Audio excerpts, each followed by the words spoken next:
everybody. Welcome to the Football 360 show. A windy and warm Tuesday, coming at you live on X as well as YouTube. JP Rock here with you, Matt Bierman as well. How you doing, Matt? Doing well.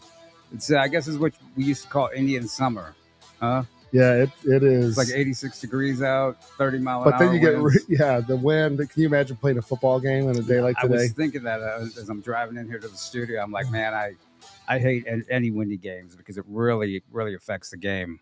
I would say for a quarterback, it's way worse to play in a windy game than a wet game. Right. I mean, a torrential downpour. Right.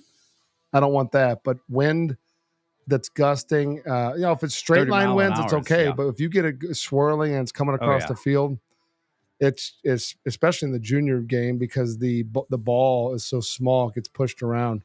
But even in high school games, if a quarterback doesn't really have a great arm, the ball gets pushed all over. Right. Yeah, I think there's a lot of junior games seasons that are over. Mm-hmm. I know there's a couple of Super Bowl type deals coming up this weekend, and there's some teams in one league that still has like a bunch of games playing well into November, like 2-3 more weeks. Oh wow. Yeah, there's guys there's some teams that their season never ends. They play year round junior football. I was gonna say in some it seems like they're just games pop up wherever they can find them, and I would tell you, if you're a parent of a youth football player, that 7, even 6, because a lot of the junior teams, like the state sponsored Misha ones, they play 6 games in 7th and 8th grade that are part of Misha.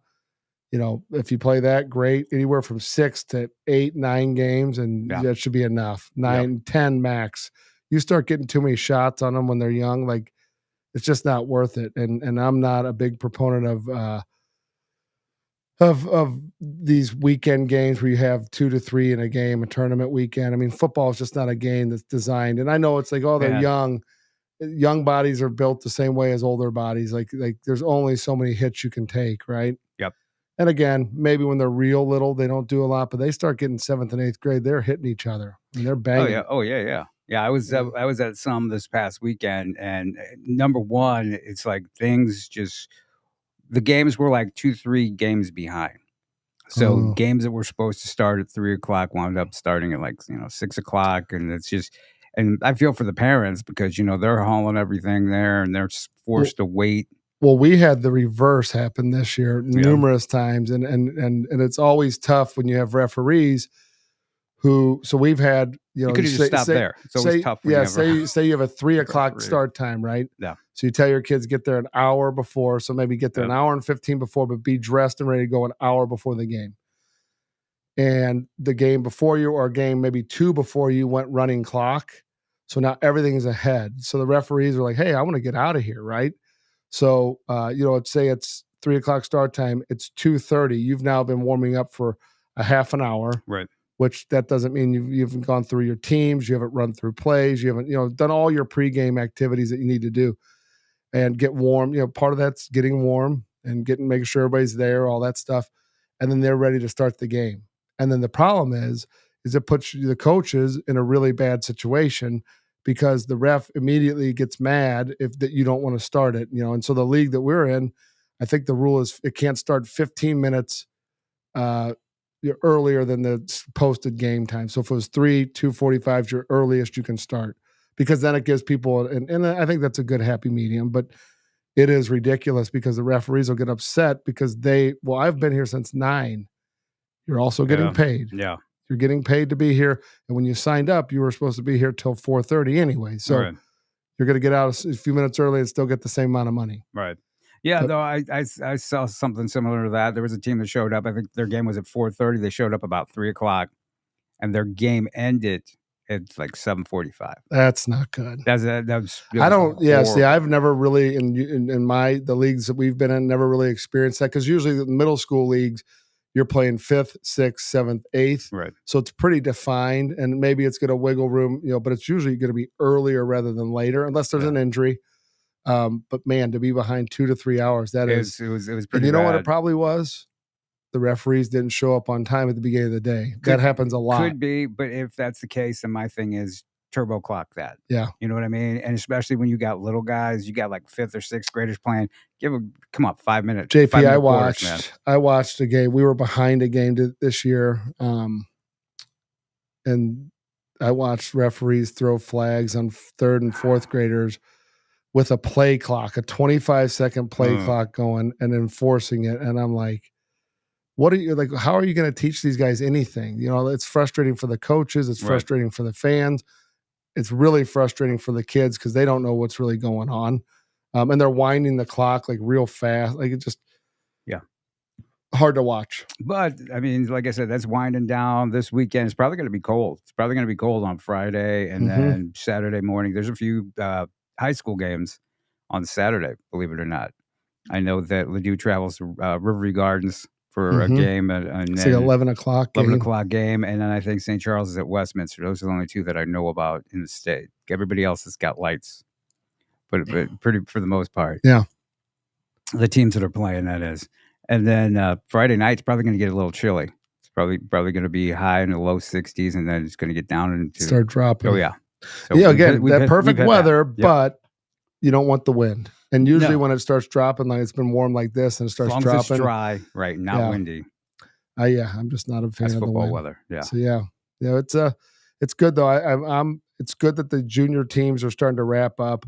I've already had a lot of phone calls. There people are calling in about what to do in the off season, like what they want to do. But the thing is like people need to understand, like once the season ends, it's like a fever pitch, and then you feel like, oh, you want to chase it a little bit more. Yeah. And we always you still got that adrenaline going. Yeah, we've always told people like it's a good idea, whether they're junior football players or high school football players, take a little break away from the game because although it makes sense to just keep it rolling, you want to keep it rolling for next season now, and that's not. This is still this season, right? And so if you keep extending this season into next season, there's no real good starting point. And you'll see some opportunistic people like that'll start doing things this time of year or even holding like really like early combines and stuff like that. Showcases. And the problem is that they're not even they're not physically ready to even get tested because you do not condition during the season. You're deconditioning the vast majority of teams in the area and athletes are. Right. To think that you're going to go run a 40 or your routes are going to be as sharp as they should be, right? In a showcase scenario, I just don't know that if it's my child, I'm not probably putting them in. No, we don't start anything till February, March, April, and then May and June, because that's really when they've had time to decondition from the season, like decompress from the season, recondition themselves, recover, right? And then start to build back towards next season. And I think that's our one famous saying on you come into our facility on the wall. Next season starts today. It's a mindset. But next season and this season are two different seasons. Right. And you don't want it they cannot blend together. Right. And so many people make that mistake and they feel as though that they need to do that and they don't need to do it. And I just don't think the human body and the brain are set up to just be one. And that's why the NFL guys, all the guys we've trained, all the college guys, they get a break. College is getting a little bit more year round, but the NFL, because of their collective bargaining and having control through the players a lot, there's things they get time off. There are set times that they get.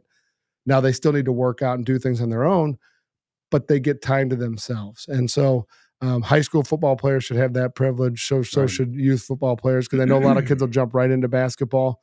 Correct, or another sport. The baseball guys are already starting to train. Well, in football this year, I mean, the championship games, I think, are like December the 6th. Yeah. So you're going into December. If you're in the playoffs and you're playing deeper, you're playing in the championship game. And you're going to turn around and 10 days, 2 weeks later, you think you're going to go to a showcase or a combine, which is not necessarily the best or the best run and do anything. I mean, you really need to rethink that.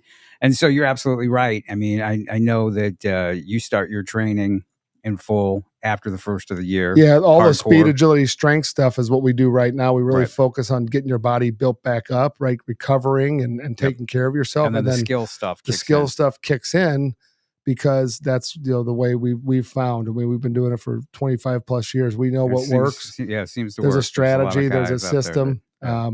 And that's why I'd be wary of guys that are just ready to take your money this time of year and say, oh, yeah, come do it. A kid coming off an injury, that's different. A kid learning a new position, that's different.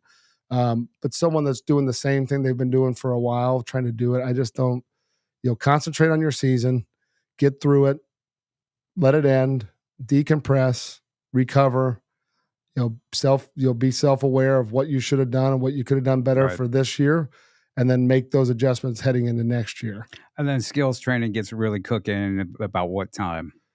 January through this time next year, right? Right. So then you'll got a 10-month window. Exactly. Take a little time off. It's a natural break. Got the holidays, a couple of those weeks are the holidays, and so it's just the best way to do it. And again, these guys that are all set and ready to go to college next year, if you're not an early enrollee, you need to treat yourself the exact same way you did going into your senior year, because you are sorely mistaken if you think your high school senior season prepared you to play college football. Like you're in la la land if you think that. So you need to get done, take the same cycle off of take a little break, start lifting weights, running, and then get back into your skill work, because all the college guys you're going to be competing with when you get there in the summer, they're all doing spring ball. And what's nice about that is you get in there for your skill work and you have a little bit of time to get yourself prepared and to train, and boom. Then in March, which is when you seem to always have it, the elite combine comes up,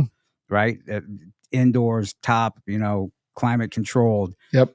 Prime location, top field, top coaches and trainers, which is really important. Guys that have done this numerous times. Literally, we've been doing how many? 16 years. 17 years.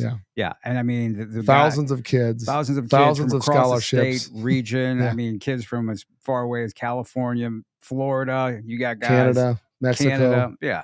I mean, the list is long. I don't know if you actually have enough time to put the photos and names of everybody who's actually playing college football or has played college football who's been there. It's impressive. It's very impressive. Even the guys in the NFL.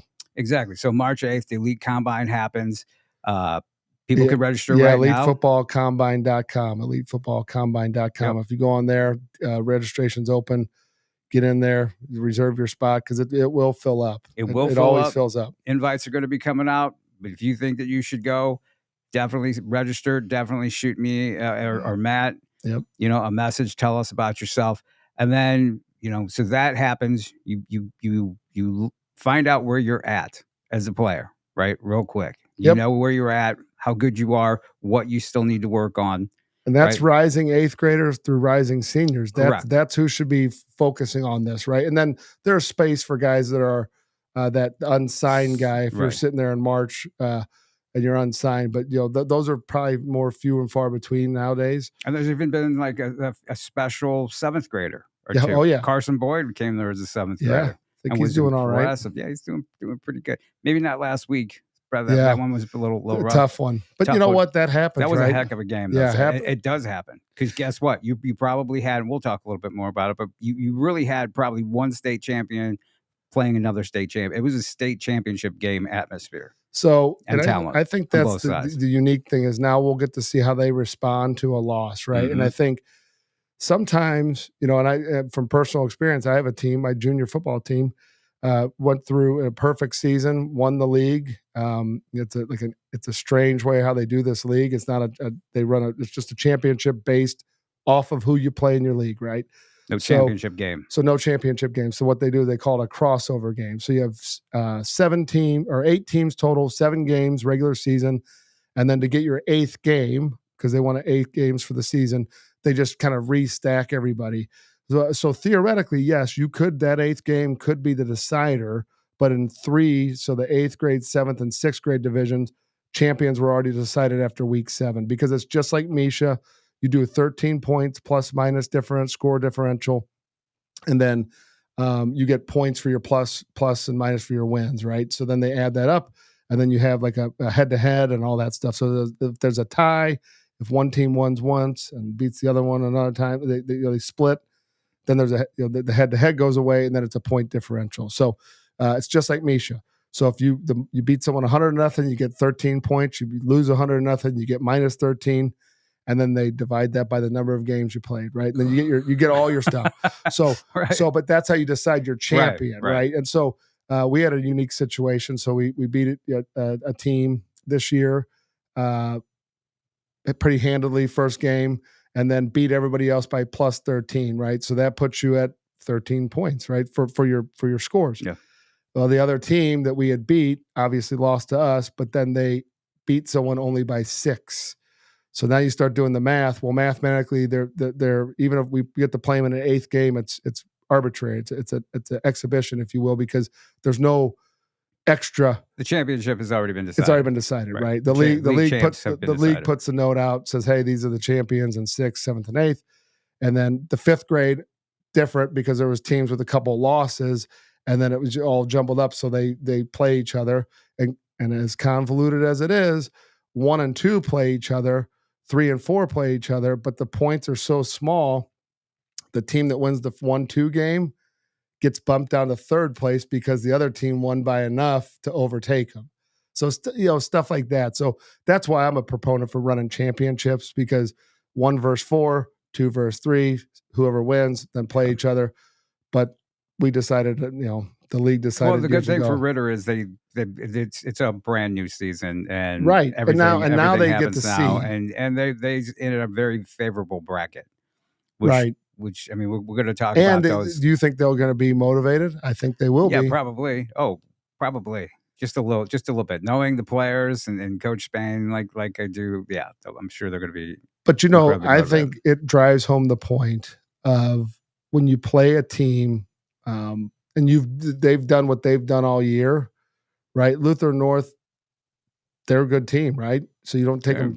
You can't take them. A lot of talent, but they'd been a little more battle tested, possibly, maybe not. But when you have high school kids, sometimes emotion get in. You got middle school kids, emotions get into it, or they just there's things that happen in the game that are just uncharacteristic of what your team typically does.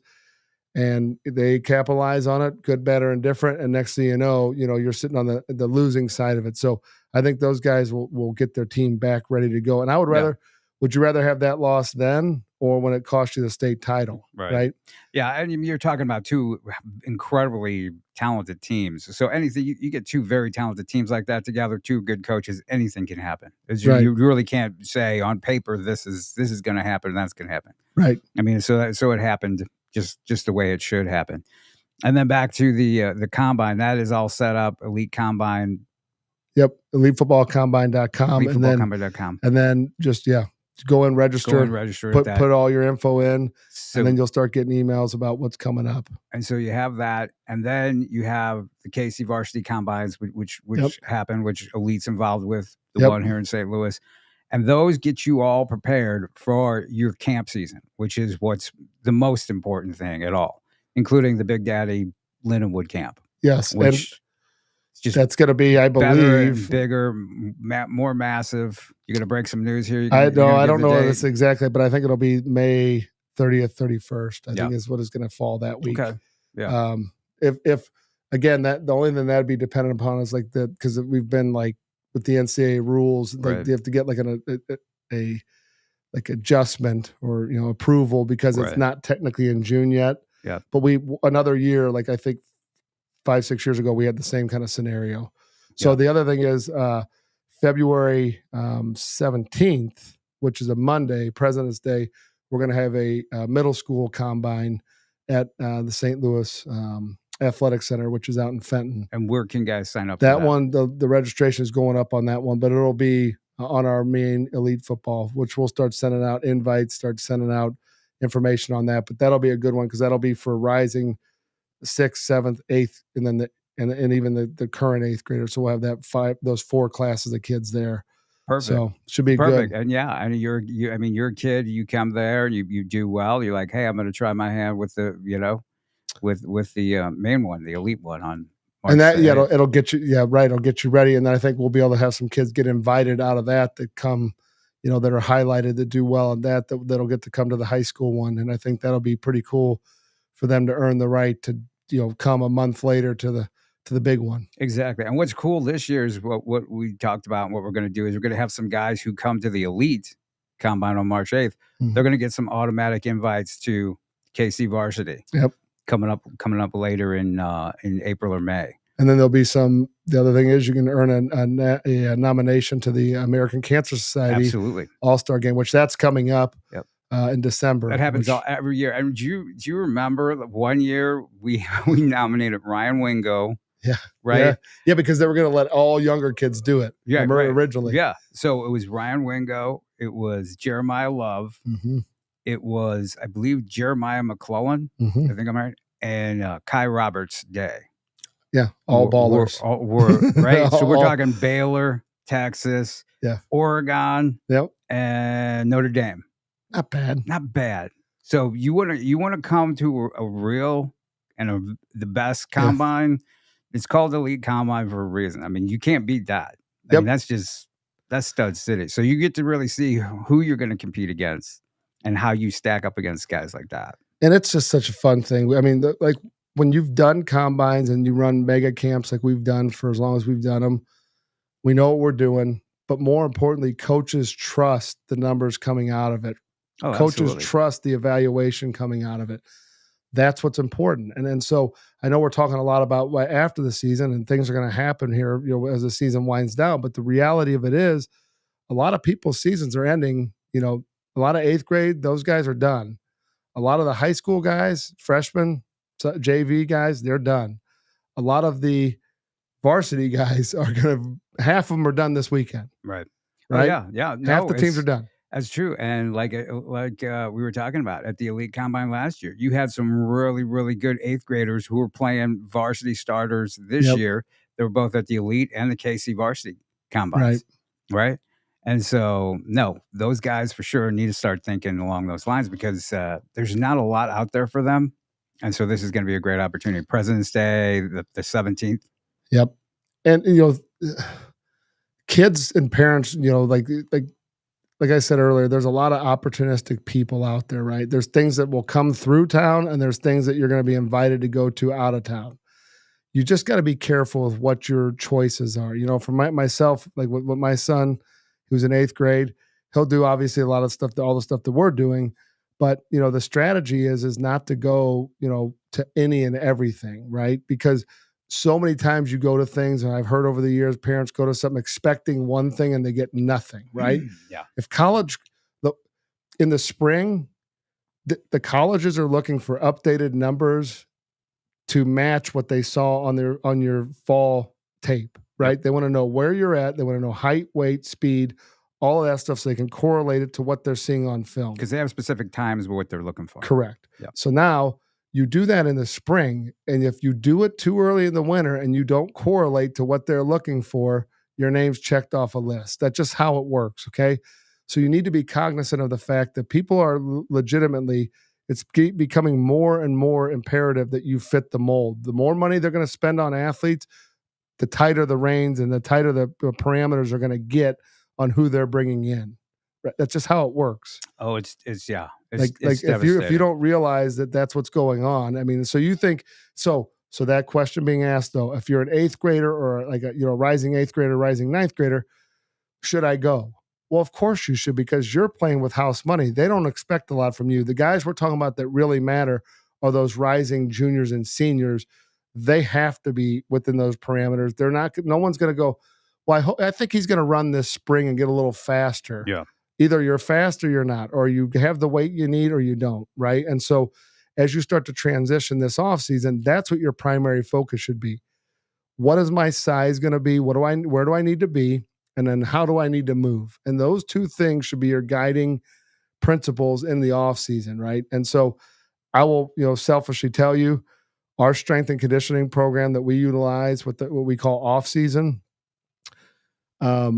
it's transformative. It is unique. It is different than any other program in St. Louis and in the country for that matter, because it legitimately has force plates that give you up-to-date information about your athleticism, where you're at.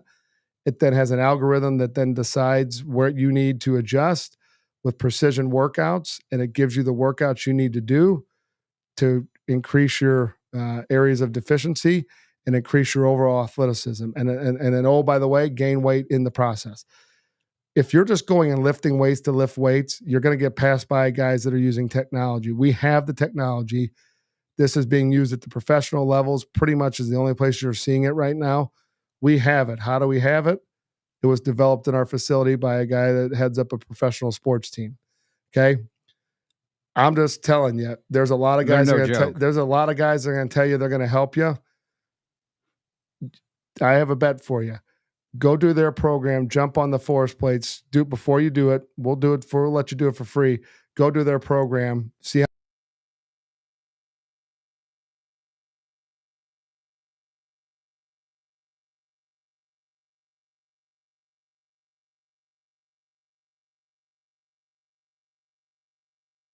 you get everything you need to get, from a lifting perspective. So I would just tell you, you need to know what you're up against, and what you're up against is everybody in the country is gunning for the same spot that you are. So you need to do something that is fine-tuned specifically for you and not anybody else. You don't want to be going and doing communal lifting programs anymore. Right. We're past that time. It doesn't work. Right. Or, if you question whether you should come to the combine or not, feel free to reach out to me, JP Rock MO on X, JP Rock Scout U on Instagram, or Matt as well at Elite Football.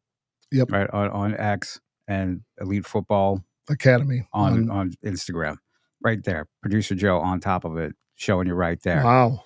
And speaking of questions, same places. You have a question, feel free to go ahead and ask us today about anything training related, high school football, JFL football. I still call it JFL football. I know. Middle school it's football. Still, kind of technically is. Yeah. It is interesting though. Bouncing back to that. Or Mizzou. The JFL. I'm on one of the information boards or sport, whatever, community boards. He is Mr. JFL. He's Mr. Middle School Football. So, but I see all the end of the season. Then they do a scoring system just like Misha does, the 13-point. And you see all these people complaining about their team didn't get to this, the championship bracket, and they're in the lower bracket. Yep. It's simple math. Yeah. Right. It really and it's somewhat disingenuous when you don't accept results that the league has given you, right? Because everybody knew what the rules were at the beginning of the year. Don't try and rewrite the rules. I mean, I've seen it in two of the leagues. Oh yeah. And it's sad because what are you teaching kids when you don't validate, reality and you create your own reality? I just think you're setting yourself up for a long-term. You can lie to yourself and say, hey, we won, or we should have been in the championship, or this should have been a championship game, but you play with the parameters of what you were given and what the league is. And so, I watched it happen in the Show Me League, and I think they're doing a good job. I think it's an interesting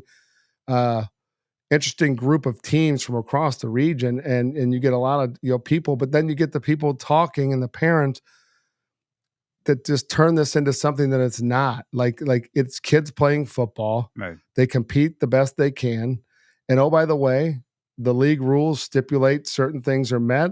A champion is announced, a second place, and then they're on down. Everything is decided. So if you don't accept that, work harder next year. Win the first game when you play against somebody, beat them every time you play them. I mean, those are things that happen, right? But if you mathematically disqualify yourself through lack of attention to detail, or something happens, or bad, injuries, whatever it might be, we're competitors. You honor competition through accepting defeat, and you also are gracious when you win. You're gracious when you lose. But you see this happen this time of year every single year across all the different leagues. And I think it's unfortunate because it hurts kids, and it teaches them a lesson that is like, oh yeah, well, we won. Well, who said you won, right? That's your own reality, but it's not reality. So I just think as parents, we got to do a better job and coaches of understanding, why we're doing it, right? You don't want to, it's not all about winning, but you also don't want to slight somebody because you have your feelings hurt, right? And so that's why I love about championships, right? You get to play, the bracket, and Misha, Illinois, you get to see who's who, right? And so you get to go and use a great example this past weekend, right? You have IMG and East St. Louis, hell of a game, right? You have IMG after the fact's upset about, I guess East St. Louis was using a strategy where they were, turning their linemen all in unison. Yeah. The refs didn't call it. It is what it is. IMG had some untimely, offsides penalties. And I'm sure they're leaving going, hey, if that didn't happen, we would have won the game. But the fact of the You matter adjust. is they didn't win. Yeah. And so, I mean, they did win, but Right. the fact of the matter is if they didn't win, they could have used that as an excuse, right? But the reality of the situation is the refs did not call that. And we all get upset about missed calls. Every team. I mean, I think one thing coaches can universally agree upon is they're never satisfied 100% with all the calls. Right. I mean, that's You have to learn to win, you know, with or without the calls. yes. Right. Or make it to the point where they don't even matter. Right. And that's what I mean by you need to learn to win with or without the calls. If you do what you're supposed to do, right, it doesn't matter. It won't matter. It is. And it's the tough thing is that we've talked about this, is that they don't have replay. I will tell you my one thing that I've watched, the mechanics of a lot of the young referees, they don't know what they're supposed to be watching. They don't know. Their eyes are in the wrong spot continually, right? Yeah. And they, we had an instance with the ref this year where a cut block, and he blurted out, "You can't do that on a pass play." I said, "What? You can't? So you can't cut someone at the line of scrimmage on the initial, right at the line of scrimmage? Of course you can. It's legal. It's inside the line of scrimmage, inside the tackle box. I mean, there's all the rules that you meet, but his interpretation is you can't do that on a pass play." Yeah, I saw a ref actually overrule another ref and picked up waved off the flag. They ended up, which was really nice to see, and it really didn't matter. But the one ref clearly didn't know the rule, the other one did, and so that was good. You hope that happens, because then you can actually have a learning environment. Correct. Because but the issue is that we've gotten to a point now where, and I'm, again, coaches will probably nod their heads and hear this, how many times in a game, it's not my call. But if you're realistic about it, that's not true, because a ref can call anything and then they can confer and they have conference on it. Right. But the number of times the out is that's not my call. I saw it. I did see it. I know exactly what you're talking about, but I can't call that. It's not my call. Well, you're a referee and you have stripes on. It ain't my call because I can't call it.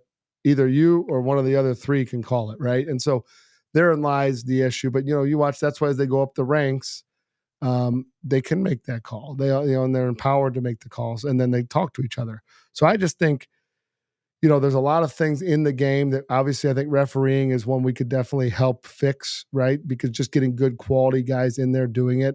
I don't know how we do that, but I think that it's something that should be an area of focus. Maybe it's a pay thing. Maybe it's a training thing. Maybe it's a recruiting thing from kids that are in the game that decide not to keep playing the game, but love football. But I do think we as a collective whole of coaches and stakeholders in the game of football can probably help move it forward. And it stinks to complain about it because, like I said, everybody's going to complain about it, right? It's how do we make the problem, go away or minimize it? It's never going to go fully away, but how do you minimize it? And I think it's attracting people that love the game of football and are willing to do it. And I do have an issue, to be real frank.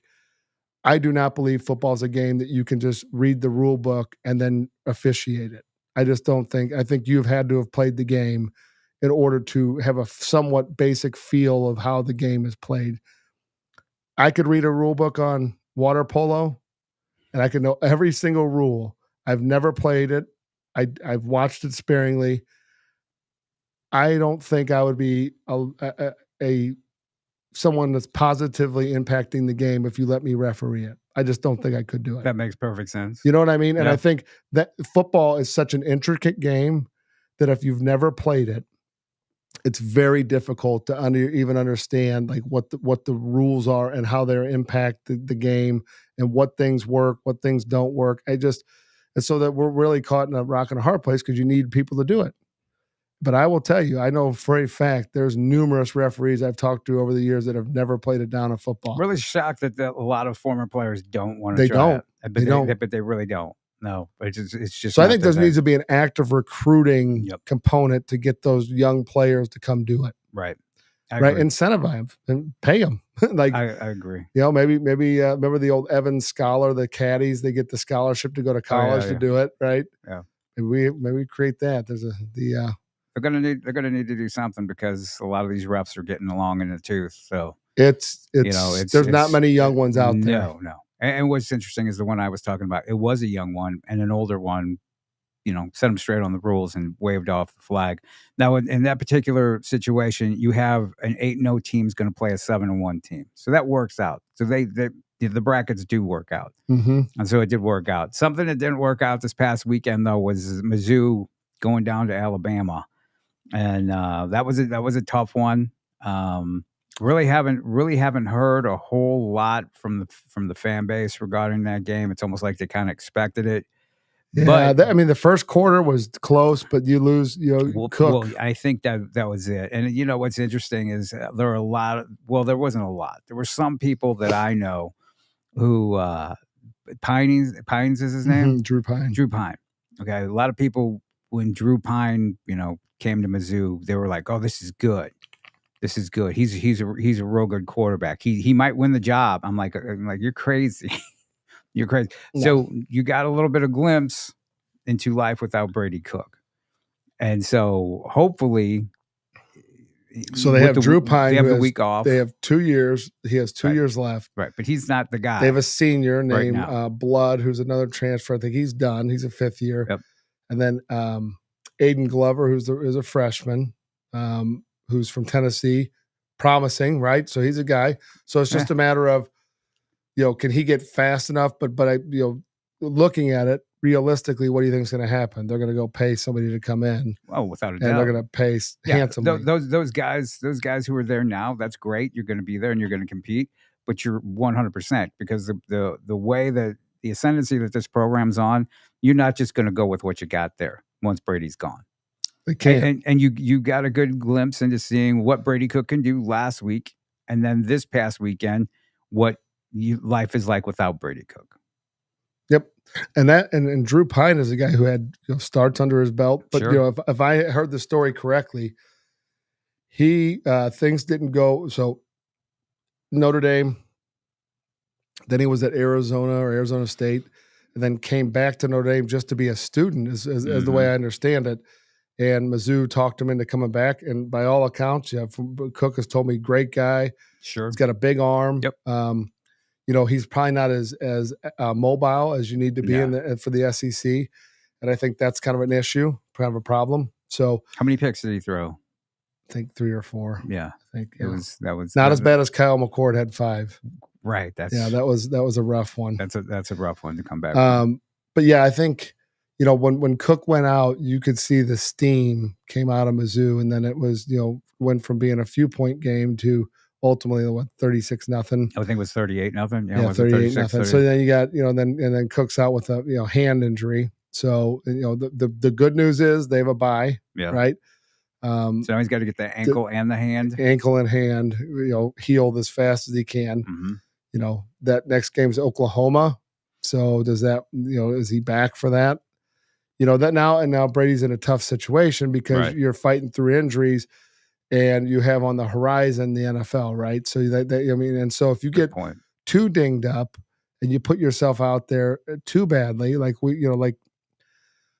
does that impact you? Because, they go through you with a fine tooth comb, and he's had a fair number of injuries. So you want to make sure that he's, battle tested, but he can still survive in the NFL level, right? So they go through all that battery of testing. So you don't want to put yourself in a situation that's going to impact future earnings as well, right? Which, because once he's done this year at Mizzou, he's done. Right. So, you know. So, I mean, you're right. You have to talk about your financial future versus, being the hometown hero. Yeah. And that's and he's proven himself to be that, right? So what else does he have to prove, What else does he have to prove? And their schedule is not, it's not super easy the rest of the way either. So it's not like it's Cupcake City because you have Oklahoma, then South Carolina, Mississippi State, and Arkansas, who's looked crazy good, this past season. And so that's no cakewalk. No, it's no cakewalk, and so that's tough to juggle. You got to win. I mean, they got to win 3 of those games. It would to really that put them at what 9-3, right? Regular season. And there's going to be fans out there who are going to feel disappointed at that, which I think is crazy. A 9-win season at Mizzou in the SEC. Come on, right? hey, that Vanderbilt win is looking better and better. They damn near Absolutely. took down Texas. Absolutely. Think about sometimes it's it's better to be lucky than good. I mean, think about Yeah. that. That Vanderbilt, they got away with That that. cost Mizzou Auburn? numerous Yes. spots in the polls, and then it barely affects Texas, right? I mean, and not nearly as bad as it affected Mizzou. Well, I was talking to a Mizzou fan, and I said, you're really kind of up against it because if you beat Mizzou, how much are you going to? People are going to say, "Oh, Alabama's." I mean, if you beat Alabama, people are going to say Alabama's just not that good, Yeah, right? But if you lose to Alabama, you might drop out of the top 25 altogether. And I haven't looked. I think they're 25 now. Are they 25? Yeah. So you there's no win. There was no win going to happen. You weren't going to rise real high, and you might fall out. So it's good that they're still there. It's going to be very curious to see the politics play out in this, quote unquote championship. Mm-hmm. So we've been talking all day, around championships and how you decide stuff. The tough thing with college football is it's all arbitrary with who's ranked and all that stuff, because at the end of the day, a lot of that's just beauty's in the eye of the beholder. So you're going to have some undefeated teams out of, like, say, maybe potentially the MAC or Mountain West, and they may not make the playoffs. And I think that's what people want to see. Don't you want to see those regional teams come in and play? Isn't that the beauty of the basketball tournament? Right. March Madness, because you get this, St. Bonaventure comes out of nowhere and beats somebody. I mean, like I would love to see that. Now, I do think the disparity in football, when you get to that level, can be pretty big, right? But on a big game, big stage, who knows? And I think it should be fun, but I almost think we're going to see a Big Ten, SEC, one ACC, and then a sprinkle in one other Group of 5 team, and the rest will be, the big dogs. Yeah. A few Big 12 teams as well. Yeah. That's right. I got to tell you what, Big 12, though, I mean, it's been some fun football to watch. It's always fun. I don't know how much you've been watching it, though, but Iowa State, Kansas State, those games are on all the time. And I mean, just some really good games. Yeah. Amongst always high scoring. State, and Kansas State, I got to tell you what, that program does not get its due. I agree. They're consistent. They're so consistent. They're just so consistent with their recruiting. They do a great job evaluating guys. They had some really good players there, including Nick McClellan was at K-State this past weekend. And Dylan Duffel, he was there back there visiting. Yeah, just a lot of really good players. So I mean, I've heard such good things over the years about Coach Kleiman. Just a salt of the earth, good guys whose kids have played there for him, and he's just a good person, like quality. And the truth be told, not every college coach is a guy that you want your kid around. To be honest with you, we won't get started. Like not everyone, but there are some good ones, and there are. And again, full disclosure, a lot of reasons why guys have bad experiences is a lot of it's self-imposed, without right? a doubt. A lot of self-inflicted wounds, and so hate to see that. You do, and it happens. But I think when you go through that recruiting process, you have to know what you're up against, because those guys at that level, that Power 5 level, even the Group of 5 level, it's a different breed. I mean, they are putting, that's how they put food on the table. It's big business. And they're earning, some of these guys are earning anywhere from $2 to $9 million a year. It is big business. Right. And so, but on a recruiting visit, I think what you need to do, if say you happen to end up being a big time recruit where you actually can choose where you get to go and not get forced into somewhere, have those conversations. I think a lot of kids get enamored going in, and a lot of parents get enamored with the pictures and the stuff that they're going to show to kind of show their friends, like, hey, we made it. When that stuff doesn't mean anything long term, right? It means zero, because when you get there, you're just another name, another number, and you're part of the program. But so many times, if you just ask a few questions of players in a non-accusatorial state, and you just ask them like another freshman, like, hey, what changed between the time you got recruited and when you got here? Naturally, they're going to tell you, well, they don't talk to me as much, and it's going to be like a little bit of that, but understand that that's normal. But how does the head coach treat the players? How do the position coaches treat the players?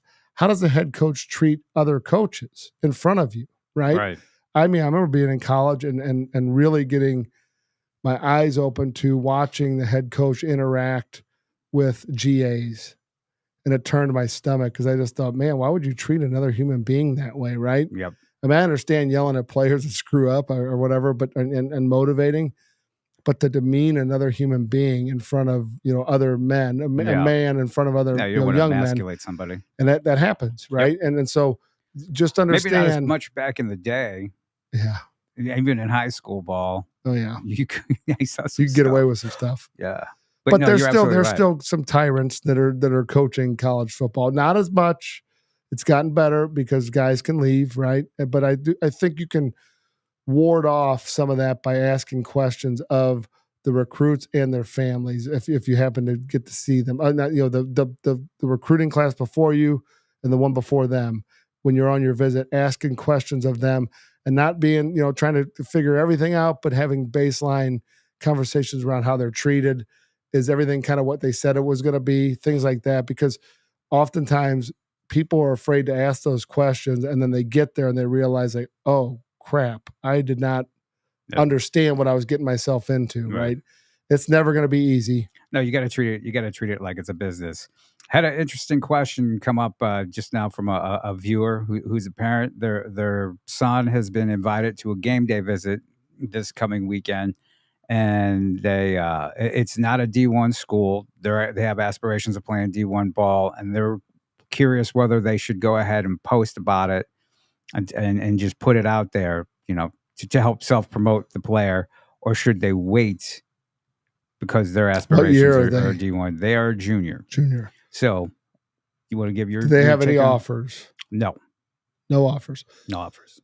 I would tend to say, put it out and go. Absolutely. Yeah, put it out and go. Put it out and go. Yeah, right. If you don't have anything else, like if you already have interest from other bigger schools, correct. Go to those guys, right? But if this is the interest you're starting to get, you got to play the game with who wants to play the game with you, right? Right, exactly. And that's what I tell everybody. Is you want to love the one who loves you. Amen. You got to go with that. You can love Alabama all day long. But what you don't know is that guy that's recruiting you might end up somewhere, and he might really fall in love with you, and he might be going along with them. Right. You can love Alabama all day long, but if Truman State is the only one that loves you, or the best school that loves you, you got to go with that. So yeah, I don't think when you're a junior or lower, put it out there. Just let people know that somebody's looking at you, somebody's interested in you. And the school that they mentioned is a good academic school. It's a nice football school. It's not D1, but you got to build, and so build off of that and see what happens. So yeah, I would say go ahead and put that out there. Now I feel differently if you're going to be a senior, or you're heading into your senior year, or between your junior and senior year, and you have aspirations and you're working towards getting a D1 offer, and you're getting some small offers. I don't think you need to put those out there. And in fact, there's been some players that you've trained that have come to me with that, and I've advised them otherwise, and they wound up playing in SEC schools. Mm-hmm. So it's really something that you gotta. Yeah, you really gotta juggle, because you don't want to push off the people that are giving. And correct. Here's the thing. You could also play this angle. You can go, and you don't have to really announce it. You can go and feel it, kick the tires, see how you like it, right? Yep. And then post about it. And post about having a great weekend and have pictures there. You don't have to double post about it. Right. You can see how you get a feel. Say you get there and you realize, like, man, this was not a good fit anyway. Right. But I do think some traction is better than no traction. And that's my advice to them is go check it out. Post about it then, because unless you're like, hey, Alabama's invited me down on the second for game day visit, I'm going to post about that. You don't need to post about the other stuff. If Alabama invites you on game day visit, post it multiple times. Commit. Right? Just don't do that, because we've known guys who've done that. Or commit, or that they've got offers or whatever. Before we get out of here, I want to turn our attention real quick to the rankings and the playoffs. Actually, rankings really don't matter anymore. It's really all about the playoffs. You should screenshot the rankings and then see how well they play out. Right. So, I mean, do you have any have you been paying attention to any of the brackets or what's going on with it? I do. I mean, as kids start to talk about it, I always just want to hear what it sounds like, and then I'm like, you guys got a pretty good shake, or man, you guys got screwed. Right. Right. Is there anybody that you've looked at? No, I mean, I think, just from talking to you, I think the teams that on the 6A side that get to stay on this side of the state will survive, and have a shot. Yeah. The ones that have to kind of cross over a little earlier, I think may have more problems. Sounds like. CBC is looking pretty good. Yep. What's fascinating about them is if they get out, right, they make it to the semifinal game. It looks like they have a good potential of staring Nixa. Yeah. In the face. Nixa or Lee Summit North. So you have those teams who it looks like are going to be coming out of the same side. Where on the other side, you have DeSmet, who's pretty good. Rockbridge and Troy Buchanan on 6. They're going to ultimately face off. Those two are teams. A real sleeper, couple of real sleepers to watch for is Blue Spring South. Liberty North, of course, I wouldn't necessarily call them a sleeper because we know about that program. And then Park Hill's pretty good. They beat Rockbridge, and their only loss, but it was the first game of the year, and it was like a last minute deal. But it looks like it's the one side is stacked. You've got CBC, Nixa, and Lee Summit North.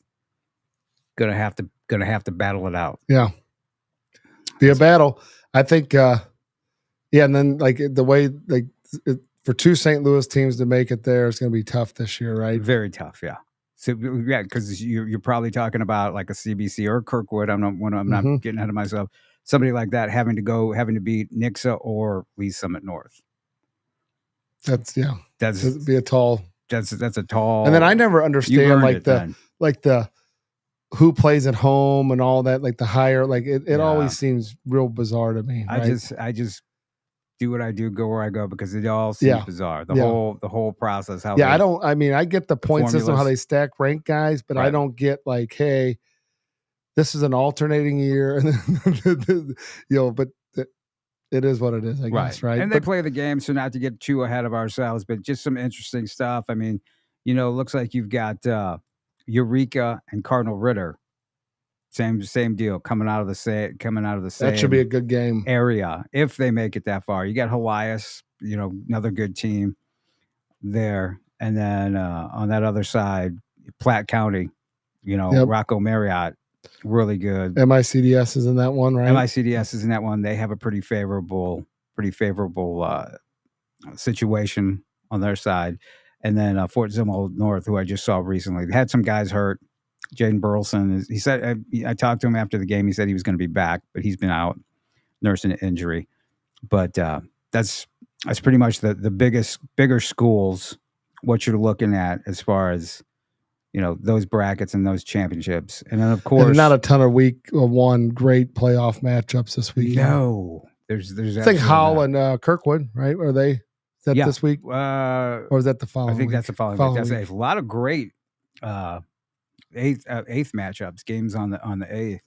Also, what's interesting is when you drop down to 4, you got Luther North, and they would have to play what it kind of looks like they're staring at the best team that I've seen coming out of this other side, Kearney. So you're going to see some really. That's before state. They're on the same side. Yes, ooh. I know. So you're going to see some really state championship caliber games. Happen in the semifinals. Any Cinderella stories coming out of St. Louis this year? Anybody that's a non blue blood that's going to make a run? I don't think so. I think it's pretty well set. Pretty well set. I mean, you have some really, really good teams, and you have some teams that'll probably upset some guys. There'll be an upset or two, that's for sure. But I mean, the big boys are the big boys. The guys who have been up there, the guys who are up there with 1 or no losses, those are going to be the guys. Yep, I think that's it. But we'll find out. Games are played. You traveling across the state to look at any of these? I'm gonna go. I'm gonna hop in your car and go to wherever. Do you drive the farthest? point away from St. Louis you can get, right? Any direction. Yeah, you got to. You're going to Kirksville this weekend, right?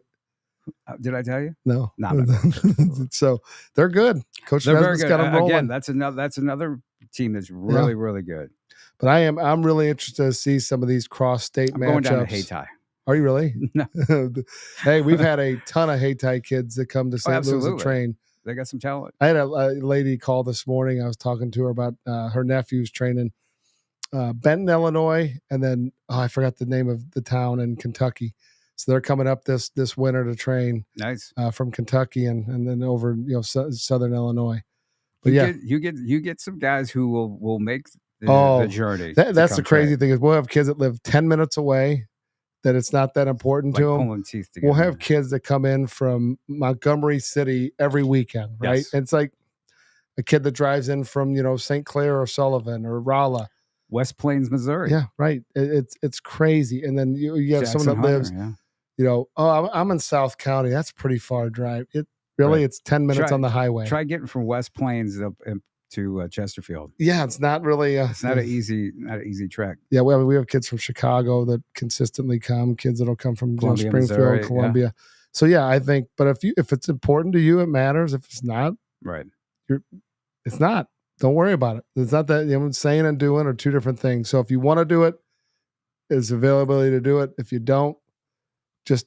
But unless you're an absolute freak athlete, you're going to have to do something to get yourself there. This day and age, you've got to be so much better than everybody else. And it's only that the parameters just keep getting tighter and tighter. It does. And kids will message me all the time and they'll be, wanting to know, Mr. Rock, what can I do?